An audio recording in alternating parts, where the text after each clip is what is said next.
ಈ ವಿಷಯವನ್ನು ನೀನು ಉದರಬಹುದು ಶಾಸನ ಸಮರಕ್ಷತೆಗೆ ಬರುವಂತ ಕಾಲಕ್ಕೆ ಬೇರೆ ಶಂಕರ ನಗಾರಿಗಳನ್ನು ಮೊಳಗಿಸುತ್ತಾ ಬಂದವರು ಯಾರು ಅಂತ ಭಾವಿಸ್ತಾ ಇದ್ದೇನೆ. ನೀನ ನಾನು ಏನೋ ನೀನು ಹೇಳ್ತೇನು ಅಂತ ಕಲ್ಪನೆಯಲ್ಲಿದ್ದೆ. ನೀನು ಹೇಳಿದ್ದೇನು ರಣಕ್ಷೇತ್ರಕ್ಕೆ ಬಂದವರು ಯಾರೆನ್ನುವುದಾಗಿ ನೋಡಿದೆ. ನೀನು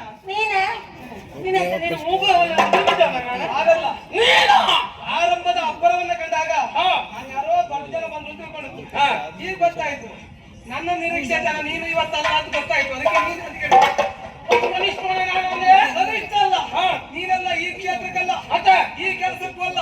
ನಿನಗೆ ಹೇಳಿಸಿದ್ದ ಕ್ಷೇತ್ರ ಹೇಳಿಸಿದ್ದ ಕೆಲಸ ಅಸಹಾಯಕ ಸ್ಥಿತಿಯಿಂದ ಅನಾಥ ಸ್ಥಿತಿಯಿಂದ ಹೆಣ್ಣಿನ ಸೀರೆ ಬಿಡಿಸಬೇಕು ಅಂತ ಜನಾದಿತ್ತು.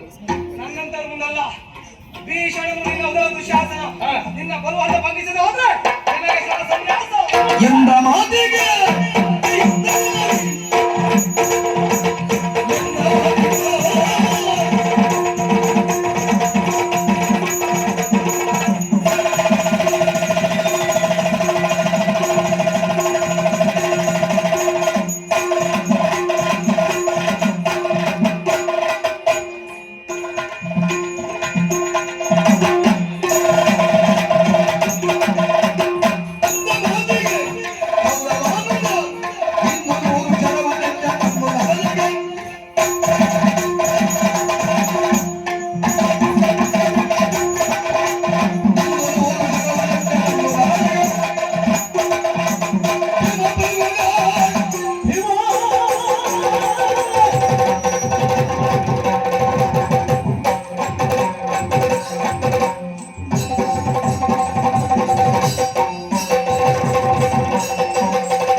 ನೀನು ಗೊತ್ತಾಗುದು ಹಾಗೆ.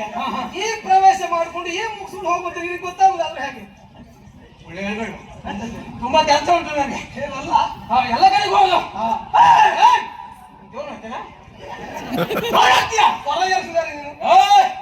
ಏನ್ ತಿಳ್ಕೊಂಡೆ? ದುಶಾಸನ ತಿಳ್ಕೊಂಡೆ. ಅದಲ್ಲ, ನಿನ್ನ ಧೈರ್ಯಕ್ಕೆ ಮೆಚ್ಚಿದೆ. ಯಾಕೆ ಹೇಳು? ಹಿಂದೆ ನಮ್ಮವರು ಅದೆಷ್ಟೋ ಜನ ಬಂದಿದ್ದಾರೆ. ಎಲ್ಲರನ್ನು ಗೆದ್ದಿದ್ದೀಯ ಎಂಬ ಕಾರಣಕ್ಕೆ ಉಳಿದವರನ್ನ ಗೆಲ್ತೇನೆ ಎನ್ನುವುದು ನಿನ್ನ ಕನಸಿನ ಮಾತು. ಸಾಗರೋಲ್ಲಂಘನ ಮಾಡಿದವನಿಗೆ ಕೊಚ್ಚ ನೀರಲ್ಲ ಯಾವ ಲೆಕ್ಕವ? ಎಂತ ಹೇಳ್ತೀಯ? ಸಾಗರೋಲ್ಲಂಘನ ಮಾಡಿದವನಿಗೆ ಕೊಚ್ಚ ನೀರಲ್ಲ ಯಾವ ಲೆಕ್ಕ? ಒದಗಿಡುವ ವಿಷಯವನ್ನು ಒತ್ತಟ್ಟಿಗಿಡುವಂತೆ ಅದಲ್ಲ. ನನಗೆ ಸರಿಯಾದವರು ಯಾರು? ನೀನು ಜನವೇ ಅಲ್ಲ. ನನಗೆ ಸರಿಯಾಗುತ್ತಿದ್ದೆ. ನೀನು ಸರಿಯಾಗುತ್ತಿದ್ದೆ ಯಾವಾಗ? ನನಗೆ ಸರಿಯಾದವರು. ಹೌದೌದು. ಭೀಮಸೇನಲ್ಲ ವಿಷಯ ಹೇಳಿದ್ರೆ ಕರ್ಕೊಂಡು ಬಾ. ಅವನು ಬಿಟ್ರೆ ಧರ್ಮನಲ್ಲಿ ಹೇಳ. ಅವನು ಬಿಟ್ರೆ ಅರ್ಜುನಲ್ಲಿ ಹೇಳ. ಅವನು ಬಿಟ್ರೆ ಜನ ಅಲ್ಲ. ಬಂದ್ರೆ ಅಂತವ್ರು ಆದಿತ್ತು ನನಗೆ ಲೆಕ್ಕಕ್ಕಿಲ್ಲ ಅಂತ ಹೇಳಿದ್ರು.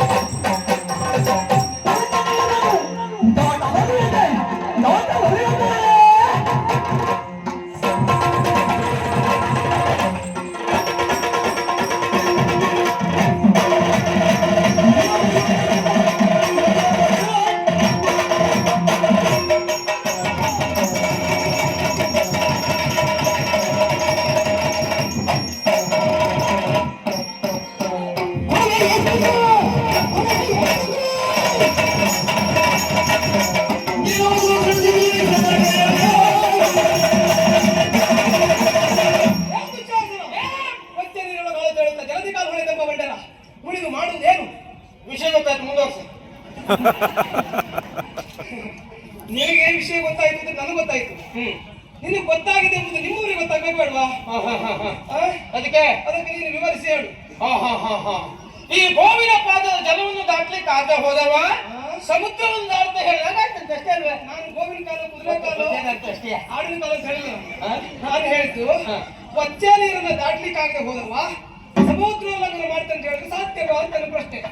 ನನಗೆ ಗೊತ್ತುಂಟು, ಆ ಶಬ್ದ ಗೊತ್ತುಂಟು. ಹೇಳಿಲ್ಲ ಹೇಗೆ? ಆದ್ರೆ ನಾವು ನಮ್ಮಂತವ್ರ ಬಾಯಿಂದ ಕೆಳಮಟ್ಟ ಶಬ್ದ ಬರಬಾರ್ದು ಅಂತ ಈ ಕಾರಣಕ್ಕೆ ಹೇಳಿದೆ. ಕೆಳಮಟ್ಟದ ಕೆಲಸ ಮಾಡ್ಲಿಕ್ಕೆ ಆಗ್ತದೆ, ಮಾತಾಡ್ಲಿಕ್ಕೆ ಆಗುದಿಲ್ಲ ನಿಮ್ಗೆ. ನನಗೆ ಎಂತ ಕೆಲಸ ಮಾಡಪ್ಪ? ಇದು ವಿಷಯ. ನನ್ನ ದೊಡ್ಡ ಮನಸ್ಸ ದ್ರೌಪದಿ ದೇವಿಯವರ ಸೀರಸುರಿತ ಮೂರ್ಖ ಶಿಖಾಮಣಿ ಅಂತಹ ಪ್ರಪಂಚದಲ್ಲಿ ಅವಹೇಳನದ ಕೆಲಸವನ್ನು ಮಾಡುತ್ತೆ ನೀನು ಮತ್ತು ನಿನಗೆ ಪ್ರಬುದ್ಧವ ನೀನು. ಅದಕ್ಕೊಂದು ಯೋಗ್ಯತೆ ಬೇಕಾ? ಹಣೆ ಬರಗಟ್ಟವನೇ. ಏನು ಈಗ ನಿನಗೆ ಏನ್ ಮಾಡ್ತೇನೆ ಕೇಳು. ಅವರನ್ನ ಗೆಲ್ಲುವ ಕತೆ ಬಿಡು, ಮೊದಲು ನನ್ನ ನೀನು ನೋಡು, ಆಮೇಲೆ ಅವ್ರನ್ನ ಕರೆಸು. ಮತ್ತೆ ಏನಾದ್ರು ಉಂಟ ನಾನು ಮಾಡಿಸ್ಲ ಕಾರಣ ಮತ್ತಿದ್ರೆ ಹೇಳು. ಮತ್ತೆ ಅದೊಂದು ಹೇಳುದು ಅರ್ಥ ಹೋಯ್ತು ಅವನಿಗೆ ಹೇಳ್ಬೇಕಿತ್ತು. ಸೀರೆ ಸುಲಿಯುವಂತ ಒಂದು ಪ್ರಕರಣ.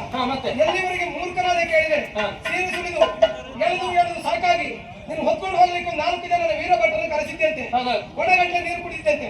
ಅದು ಬೇಕಾ? ಅದೊಂದು ದಾಖಲೆ ಮಾಡಿದ್ದೇನೆ, ನೆನ್ಪಿಡು. ಒಂದು ಸಂದರ್ಭ ಆಯಾಸ ಆದವರು ಇಷ್ಟೂ ನೀರು ಕುಡಿಯಬಲ್ಲರು ಅಂತ ತೋರಿಸ್ಕೊಟ್ಟವನೇ ನಾನು. ಕರ್ಮ ಸೀರೆ ಸುಲಿದಾಗ ಆಯಾಸ ಆಗ್ತದೆ ಎಂಬುದು ನಿನ್ನನ್ನು ಕಂಡಾಗ ಅರ್ಥ ಮಾಡ್ಕೊಳ್ಬೇಕು. ಮೂರ್ಖತನದ ಪರವಾಗಿ ಅದು 4 ಜನ ಎತ್ಕೊಂಡು ಹೋಗಿದ್ದವು. ನಮ್ಮನ್ನಷ್ಟು ಜನ ಇದ್ದಾರೆ ಕೆಲಸಕ್ಕೆ, ಅಷ್ಟೊತ್ತಿಗೆ ಬಂದು ಎತ್ಕೊಂಡು ಹೋದ್ರು ಅಷ್ಟೇ. ನಿನಗೆ ಕೆಲಸ ಅದೇ ಹೊತ್ತಾಗ್ಬೇಕು, ಬೇರೆ ಹೊತ್ತಿಗೆ. ಮತ್ತೆ ನಾನು ಬಿದ್ದೆ, ಆಕ್ಷೇಪ ಮಾಡುವಾಗಿಲ್ಲ. ನನ್ನ ಉದ್ದೇಶ ಏನು? ನಾನು ಸೀರೆ ಸುಲಿಬೇಕು, ಭೀಮಸೇನ ಹೇಳ್ಬೇಕು. ಅವು ಎದ್ದ ನಾನು ಬಿದ್ದೆ ಅಷ್ಟೇ. ಅವು ಹೇಳುವುದೇ ನನ್ನ ಮುಖ್ಯ ಆಗಿದೆ, ಮತ್ತೇನಿಲ್ಲ. ಹಾಗಾದ್ರೆ ಭೀಮಸೇನ ಕನಸು ಮತ್ತೆ ಅರ್ಜುನನ ಕನಸು ಅಂತ ಹೇಳಿಕ್ಕೆ ಯಾಕೆ? ಈ ಮತ್ತು ಅವ ಬಂದರೆ ಅವನ ಹುಂಕಾರದ ಟೈಂಕಾರವನ್ನು ಕೇಳಿಯೇ ಅವತ್ತು ತಪ್ಪಿಬ್ಬಾಗಿ ಬಿದ್ದವ ನೀನು. ಅವನ ಕನಸದ ಗತಿ ಯಾಕ? ನಾನು ನೀನು ತೋಡು ನಿನ್ನನ್ನು ನೋಡೋ. ಸತ್ಯ ಬೇಕು ಅಂತ ನಾನು ನಿನ್ನಲ್ಲಿ ಹೋರಾಟಕ್ಕೆ ಬಂದಿದ್ದವು.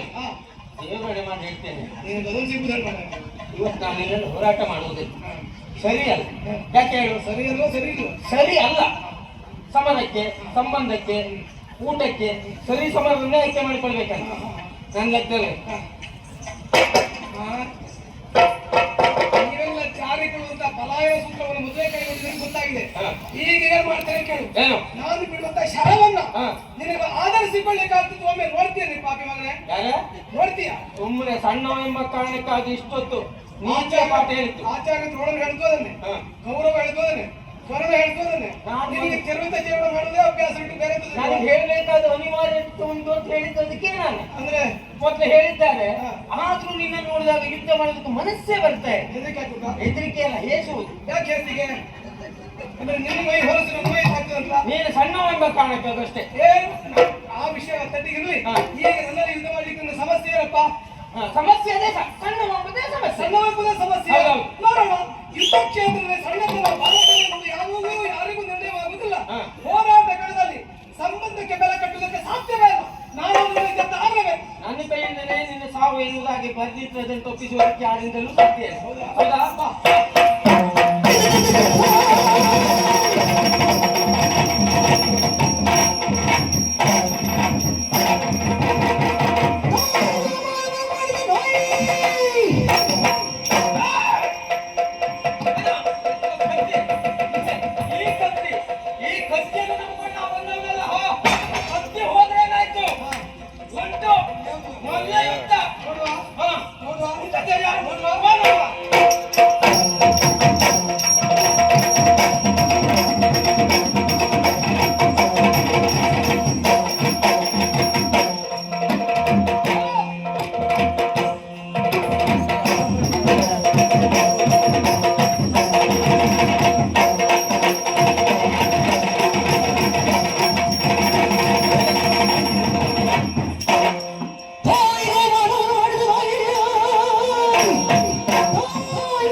ತಾಯಿಗೆ ಅಪಮಾನ ಮಾಡಿದ ನಾಯಿ ನಿನಗೂ ನಾನು ನಾಯಿ ಅಂತ ಕರಿಬಾರದು. ಯಾಕೆ ಗೊತ್ತಾ?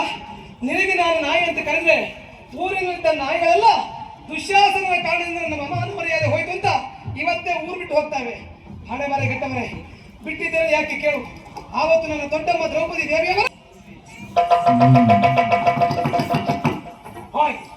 ಹುಡುಗ ಹೋದ್ನಾ? ಹೀಗೂ ಇದ್ದಾನೆ ಹುಡುಗ. ಹೋಯ್ ಅಯ್ಯಪ್ಪ, ಇಷ್ಟು ಜೋರಿದ್ದಾನಂತ ಇವತ್ತೇ ಗೊತ್ತಾಗಿದ್ದು. ಹೌದು, ನಾನು ಬರುವಾಗ ಅಣ್ಣನಲ್ಲಿ ಹೇಳಿದ್ದೆ, ನಾನು ಯುದ್ಧ ಮಾಡುವಂತ ಈ ಟಿವಿಯನ್ನು ತಲೆಯ ಮರೆಯಲ್ಲೇ ನಿಂತು ನೋಡುವಾಗ ಈಗ ಏನ್ ಮಾಡ್ಲಿಕ್ಕೂ ಆಗುದಿಲ್ಲ. ಪುಡಿ ಪುಡಿ ಆಯ್ತಾ? ಹೌದು, ಆದ್ರೆ ಕೊನೆಗೆ ಹೋಗುವಾಗ ಒಂದು ಮಾತು ಹೇಳಿದ್ನಲ್ಲ, ಹಾ ಅಂದ್ರೆ ದ್ರೌಪದಿ ಸೀರೆ ಅರ್ಧಂಬರ್ಧ ಸುಲ್ದಿದ್ನ, ಹ್ಮ್ ಹಾಗಾಗಿ ನನ್ನ ದೊಡ್ಡಪ್ಪನಿಗೆ ಹರಿಸಿದ್ದ ನಾ ಏನ್ದೆ. ಹಾ ಆ ಶಬ್ದ ನಾವು ಬೇಸರ ಮಾಡ್ಕೊಳ್ಬೇಕು, ಅವನ ಬಾಯಿಂದ ಬರುವುದಲ್ಲ. ಹ್ಮ್ ಅವ ನನಗೆ ನಾಯಿ ಅಂತ ಹೇಳ್ತಾನಂತಾದ್ರೆ ಹಾ ಅವ ಯಾವ ವಂಶದವ? ಹ್ಮ್ ಯಥಾರ್ಥ